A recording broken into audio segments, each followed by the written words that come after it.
నమస్తే. మనతో పాటు బీజేపీ సీనియర్ నాయకులు బూరా నర్సయ్య గౌడ్ ఉన్నారు. మాట్లాడదాం. సార్ చెప్పండి సార్, వక్ఫ్ బిల్ మీరు తీసుకొచ్చారు. చట్టం కూడా చేశారు. కానీ ఇటు మైనారిటీస్ కావచ్చు, లేకపోతే కాంగ్రెస్ పార్టీ సో ముస్లింల హక్కులను కాలరాయడానికి తీసుకొచ్చారని చెప్పేసి ప్రధానంగా వాళ్ళు ఆరోపిస్తారు. నిజంగా చెప్పాలంటే వాళ్ళు ఒక చర్చ పెట్టమన్నాడు. దమ్ము ధైర్యం అంట. ఈరోజు నేను 4 ప్రశ్నలు ఇస్తాను. మొత్తము వక్ఫ్ బోర్డు ప్రాపర్టీ ఎంత తెలంగాణలో? 77 ఎకరాలు. అందులో కబ్జా అయింది ఎంత? 70% కబ్జా అయిపోయింది. Yes or no? పేద ముస్లిం అసలు వక్ఫ్ బోర్డు అనేది ఈ ఉన్నత వర్గాలకు, ముస్లిం వర్గ నాయకులకు, కాంగ్రెస్ నాయకుల కొరక పేద ముస్లింలో ఉన్నటువంటి పేద వెనుకబడ్డ మహిళా వర్గానిక అనేది వాళ్ళు స్పష్టత చేయాలి. సంవత్సరానికి ముస్లిం వక్ఫ్ బోర్డులు మొత్తం దేశంలో 8,70,000 ఎకరాలు ఉన్నది. అందులో కేవలం 3,33,000 ఎకరాలు మాత్రమే నమోదైంది. మిగతాది లాపతా, లెక్కలు లేవు. ఎవడు తిన్నాడు? ఈ హైదరాబాద్లో ఉన్నటువంటి మెడికల్ కాలేజీలు, హైదరాబాద్లో ఉన్నటువంటి ఇంజనీరింగ్ కాలేజీలు, హైదరాబాద్లో ఉన్నటువంటి ఫంక్షన్ హాల్స్, మదీనా లాంటి కమర్షియల్ కాంప్లెక్స్లు, అదేవిధంగా హైదరాబాద్లో ఉన్నటువంటి పరిశ్రమలు చాలా వరకు, హైదరాబాద్లో ఉన్నటువంటి చాలా అపార్ట్మెంట్లు ఎవరి ప్రాపర్టీ మీద నిర్మించారు? దానివల్ల వక్ఫ్ బోర్డుకి ఎంత ఆదాయం వస్తుంది?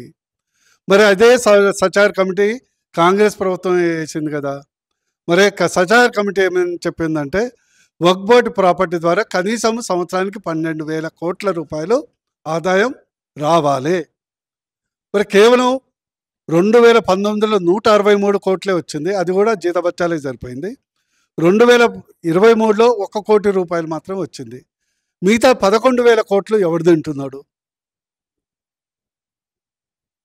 ఇది ముస్లిం వర్గానికి జవాబు చెప్పాలి. మోడీ గారు ఈరోజు సవరణ తర్వాత ఒక్కొక్కళ్ళని పట్టుకొని ఎవడైతే ముస్లిం వక్ఫ్ బోర్డు అల్లా ప్రాపర్టీని మింగేసిండో వాళ్లకు గ్యాస్ట్రిక్ లవాజ్ ట్యూబ్ అంటే మా భాషలో వేసి కక్కిస్తాం. ఒకటేంటంటే వచ్చే ఎన్నికల్లో ఇక్కడ రేవంత్ రెడ్డి గారు ఉన్నంతకాలం వాళ్ళని కాపాడవచ్చు, ఎట్లయితే హైడ్రా కాపాడుతుందో. కానీ మా ప్రభుత్వం వచ్చిన తర్వాత ప్రతి పైసా కక్కిచ్చి, ప్రతి ప్రాపర్టీ కక్కిచ్చి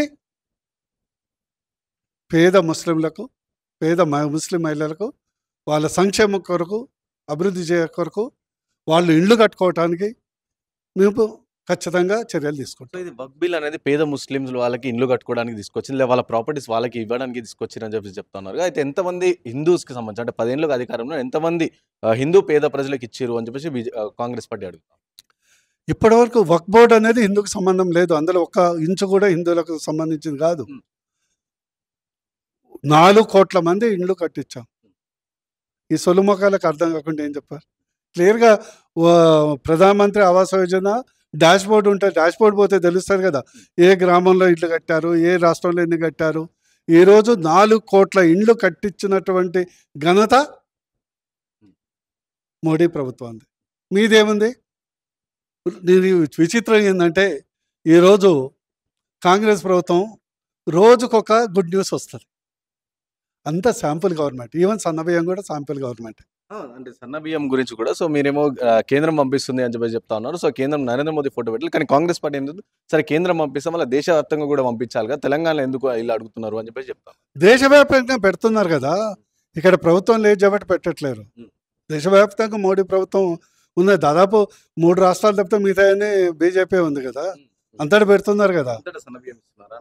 సన్న బియ్యం కానీ దొడ్డు బియ్యం కానీ ఆ రాష్ట్ర ప్రజల అవసరాలు బట్టి బియ్యం కొనడానికి డబ్బులు ఇస్తుంది, బియ్యం సేకరించడానికి డబ్బులు ఇస్తుంది, మిల్లింగ్కు డబ్బులు ఇస్తుంది, ట్రాన్స్పోర్ట్కు డబ్బులు ఇస్తుంది, ఎఫ్సిఐకు డబ్బులు ఇస్తుంది, ప్లస్ కమిషన్ ఏజెంట్కు డబ్బులు ఇస్తుంది. అది సన్న బియ్యం కావచ్చు, దొడ్డు బియ్యం కావచ్చు, ఏ బియ్యం అయినా ఇచ్చేది మోడీ గారు. వీళ్ళది ఏముంది? మొదలు రైతు భరోసాని ఎగనామం పెట్టారు, అవునా కదా. తర్వాత ఓన్లీ సన్న బియ్యంకి ఇస్తామని 500 అని దానికి ఎగనామం పెట్టారు. మొత్తం సన్న బియ్యానికి ఇవ్వాలంటే దాదాపు 4,000 కోట్లు ఇవ్వాలి. ఇచ్చింది 300 కోట్లు. ఇప్పుడు ప్రభుత్వం సేకరించింది, ఎఫ్సిఐ సేకరించింది, పీడిఎస్ డిస్ట్రిబ్యూషన్ ఇచ్చింది. వీళ్ళు కాంగ్రెస్ ప్రభుత్వం కేవలం పోస్ట్ మ్యాన్ పాత్ర వహిస్తున్నారు. ఖచ్చితంగా మోడీ గారు ఫోటో పెట్టాల్సిందే. ఫోటో పెట్టకుంటే ఆ యొక్క భావదారిద్ర్యం కాంగ్రెస్కే చెల్లుతుంది. ఇంకోటి బీసీ కులగణన మేము చేపట్టినామని చెప్పేసి కాంగ్రెస్ పార్టీ చెప్తుంది. సో ఇప్పుడు బీజేపీ కోర్టులో ఉందని రీసెంట్‌గా అక్కడ వెళ్ళి ఢిల్లీలో కూడా ధర్నా చేస్తారు. ఇంకోవైపు బీఆర్ఎస్ పార్టీ చూసుకుంటే సో బీసీల కోసం కొట్లాడుతున్న పరిస్థితి. సో బీజేపీ స్టాండ్ అంటే అసలు బీజేపీ బీసీల గురించి కొట్లాడుతుందా లేదా అని చెప్పేసి. BJP BCA. అందుకొరకు వాళ్ళకి ప్రత్యేకంగా కొట్లాడాల్సిన అవసరం లేదు. ఒక ప్రధానమంత్రి బీసీని ప్రధానమంత్రి చేసింది బీజేపీయే. ఈరోజు ముద్రా లోన్ల ద్వారా దాదాపు 50% ఎస్సీ, ఎస్టీ, బీసీలకు కల్పించింది బీజేపీనే. కేంద్రంలో 61% ఎస్సీ, ఎస్టీ, బీసీల మంత్రిత్వ శాఖలు కల్పించింది బీజేపీనే. అందుకొరకు బీజేపీ అనేది బీసీ అనేది బీజేపీ ప్రత్యేకంగా నిరూపించుకోవాల్సిన అవసరం లేదు. ఇకపోతే వీళ్ళ జనగణన అనేది అంత తడుపుల తడక. కాంగ్రెస్ని బీసీలను అడ్డం పెట్టుకొని భుజాల మీద తుపాకు పెట్టి రేవంత్ రెడ్డి బీసీలను అణగదొక్కుతున్నాడు. ఎందుకంటే ఇంతవరకు నువ్వు లెక్కలు చేసినంటావు, ప్రకటించలే. ఏదో నీ దగ్గర 52 ఉన్న శాతాన్ని 46% తగ్గించినావు. నువ్వు ఎందుకు ప్రకటించలే? ఇప్పుడు జనగణన చేస్తే డాష్బోర్డ్లో ప్రకటిస్తాం. ఎందుకు ప్రకటించలేదంటే దాస్తున్నావునే కదా. అందుకొరకు వీళ్ళకు సెకండు ఇంకెందుకు ప్రభుత్వం ఉన్నది, ఓ ముఖ్యమంత్రి బీసీ చేయండి, తర్వాత మేము మాట్లాడదాం.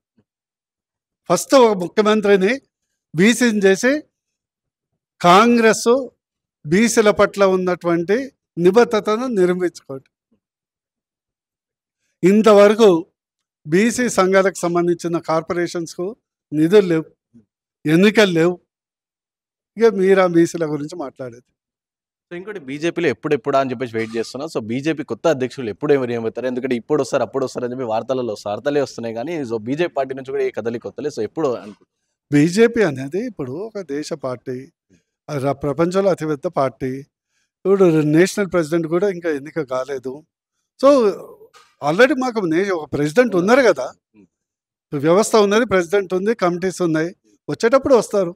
సో విన్నారు కదా, ఇది బూరా నర్సయ్య గారు చెప్తారు. సో ఏదైతే రేషన్ బియ్యం సంబంధించిన సో దాని కంప్లీట్ కూడా సెంట్రల్ నుంచి వస్తుంది కాబట్టి so central Narendra Modi photo పెట్టాలి అని చెప్పి వాళ్ళు చెప్తా ఉన్నారు. సో ఇస్తుంది కూడా కంప్లీట్గా. ఇంకోటి బీసీలకు సంబంధించి ఏదైతుందో సో అది బీసీలో కూడా సో ఫస్ట్ దాని ప్రాపర్ లెక్కలు అనేది మీరు డాష్బోర్డ్లో పెట్టండి, ఆన్లైన్లో అవైలబుల్ పెట్టండి అని చెప్పేసి కూడా బూరా నర్సయ్య కూడా చెప్తున్న పర్సన్. కెమెరా పర్సన్ సాయితో Rana Pratap sample government, even సన్నబియ్యం కూడా శాంపుల్ గవర్నమెంట్. అంటే సన్న బియ్యం గురించి కూడా సో మీరేమో కేంద్రం పంపిస్తుంది అని చెప్పి చెప్తా ఉన్నారు. సో కేంద్రం నరేంద్ర మోదీ ఫోటో పెట్టాలి కానీ కాంగ్రెస్ పార్టీ ఎందుకు సరే కేంద్రం పంపిస్తాం మళ్ళీ దేశవ్యాప్తంగా కూడా పంపించాలి కదా, తెలంగాణలో ఎందుకు ఇలా అడుగుతున్నారు అని చెప్పి చెప్తాను. దేశవ్యాప్తంగా పెడుతున్నారు కదా, ఇక్కడ ప్రభుత్వం లేదు కాబట్టి పెట్టట్లేరు. దేశవ్యాప్తంగా మోడీ ప్రభుత్వం ఉన్న